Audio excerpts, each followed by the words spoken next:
सास, माँ, बहू और बेटी।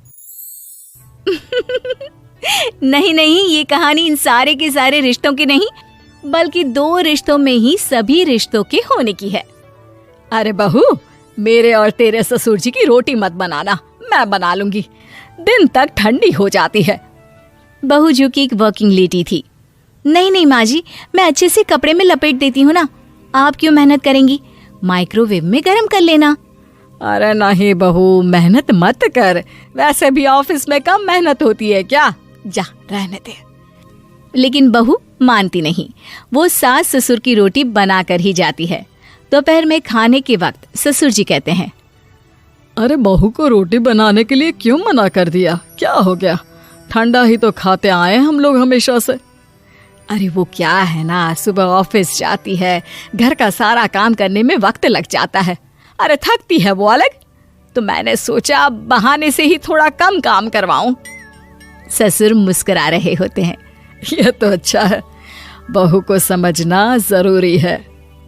वक्त बीत रहा था, घर में सब खुश थे कि एक दिन, माँ जी आप शाम को थोड़ा टहलने निकला करें, घर पर रह रहकर हड्डियां जाम होती है, पापा को भी ले जाया करिए, मैं वक्त पर तो आ जाती हूँ। बहू ठीक 5 बजे ऑफिस से घर आ जाती है। फिर चाय नाश्ता बनाकर सास ससुर के साथ बैठती, उन लोगों को सारा दिन का हाल बताती। रात को पति घर आता है। क्या बात है बेटा, ऑफिस से आकर कभी हम लोगों के साथ भी बैठा कर। अरे माँ, दिन रात काम करके मन ही नहीं करता, अगले दिन की फिर तैयारी होती है, आप और पापा ही कमरे में आ जाओ।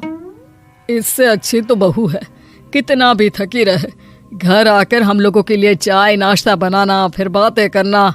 बहू ना होती तो हम बुढ़ा बुढ़िया तो बैठे ही रह जाते। सास और ससुर अब बहू के कहने पर शाम की सैर पर निकलने लगते हैं। सास की कई सहेलियां बनती है तो ससुर को भी कुछ बुजुर्ग लोगों का ग्रुप मिल जाता है। कैसा रहा सहेलियों के साथ शाम का वक्त? हम लोगों ने तो भाई खूब योगा किया। अरे हम लोगों को गप्पों से फुर्सत ही नहीं होती। वैसे मिसेस मल्होत्रा आज बहू के बारे में कुछ बोल रही थी। तभी वहां ऑफिस से बहू आ जाती है जो जींस और टॉप में होती है। क्या बात है माँ, क्या कह रही थी आपकी सहेली आपकी बहू के लिए? सास इस बार बहू को कुछ अलग तरीके से देखती है और उल्टा सवाल ही दाग देती है।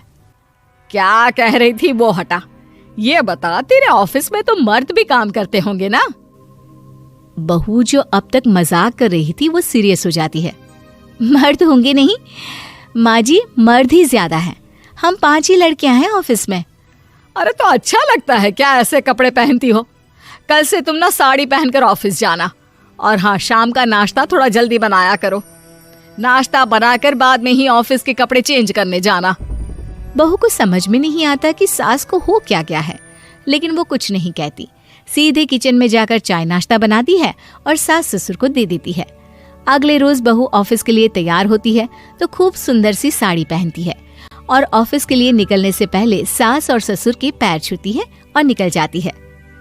क्या बात है, आज मेधा के ऑफिस में लग रहा है कोई फंक्शन है। अच्छा, पता नहीं, मुझे तो बताया नहीं, वैसे तो सारी बात करती रहती है। अरे देखा नहीं कैसे साड़ी पहनकर जा रही थी? अरे वो तो मैंने ही बोला है उसे। अरे अच्छा लगता है क्या रोज रोज ऐसे सूट या जींस में जाना? बहू हो, बहू बनकर रहो, और आप भी ना मेधा मेधा मत किया करिए, बहू बोला करिए, सर पर चढ़ जाएगी तो दिक्कत हो जाएगी। सास अब बहू को बहू जैसा रखने लगती है, हर बात पर रोका टोकी, हर बात पर ताने। क्या बात है, आजकल लेट आ रही है ऑफिस से? अरे चाय के लिए भी देर हो जाती है, हम लोग फिर पार्क में भी देर से पहुंचते हैं। सभी की बहुएं वक्त से चाय नाश्ता करा देती है अपने सास ससुर को, बस एक तू ही है जो उस वक्त ऑफिस से निकलती है। माँ जी, वो एक रास्ता पुलिस वालों ने न जाने क्यों बंद कर रखा है, जिसके कारण ट्रैफिक ज्यादा हो जाता है। मैं कोशिश करूंगी कल वक्त से पहले ही निकल जाऊं। ससुर देख रहे होते हैं कि बहू अब परेशान सी रहने लगी है। एक रोज, मेधा, बेटी मेधा।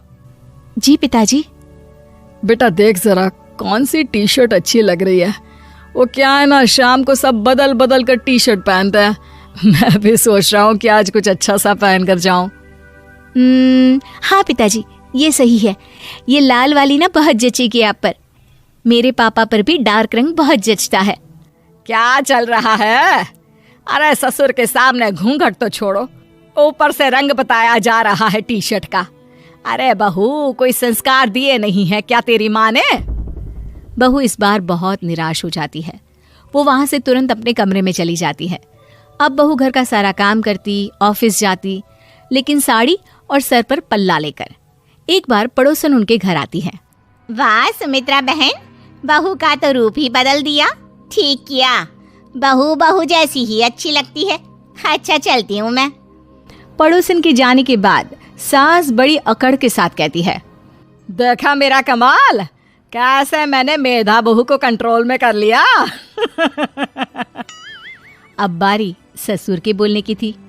हाँ सुमित्रा, बिल्कुल ये काम तो किया है तुमने, लेकिन कभी सोचा क्या खो दिया?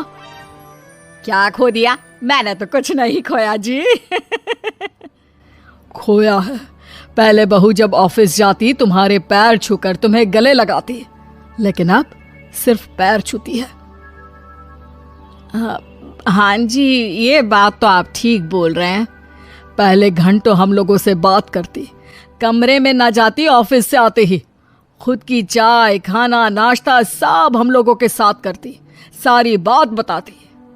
लेकिन क्या तुम्हें पता है, बहू की तबीयत खराब चल रही है, वो माँ बनने वाली है। ये बात मुझे बेटे ने बताई कि तुम्हें बता दूं। अब सास की आंख में आंसू थे। वो समझ गई थी कि लोगों के कहने में आकर उसने क्या खो दिया। शाम को बहू घर आती है तो माँ किचन में पकोड़े तल रही होती है। अरे माँ जी, आप रहने दीजिए ना, मैं आ तो रही थी। अरे नहीं, जा तू चेंज कर ले, मैं नाश्ता और चाय टेबल पर ही लगा रही हूँ मेधा। सास के मुंह से अपना नाम सुनकर बहू को बहुत अच्छा लगता है। माँ जी, कोई गलती हो गई है क्या? मेरे होते हुए आप काम करे, ये ठीक नहीं है। संस्कारी और समझदार बहू सास को माँ समझती है, लेकिन सास की बेवकूफी उसे सास ही बनाकर रखती है। बहू, मुझे भी थोड़े संस्कार और समझदार बनने का मौका दे, जिससे मैं भी बहू नहीं बेटी को देखूं तुझ में। और हाँ, मेरा होने वाला पोता क्या कहेगा कि दादी ने तो मेरी माँ को बहुत परेशान किया। बहू सास को गले लगा लेती है। नहीं माँ जी, वो कहेगा कि माँ को तो दादी ने बेटी बनाकर रखा है।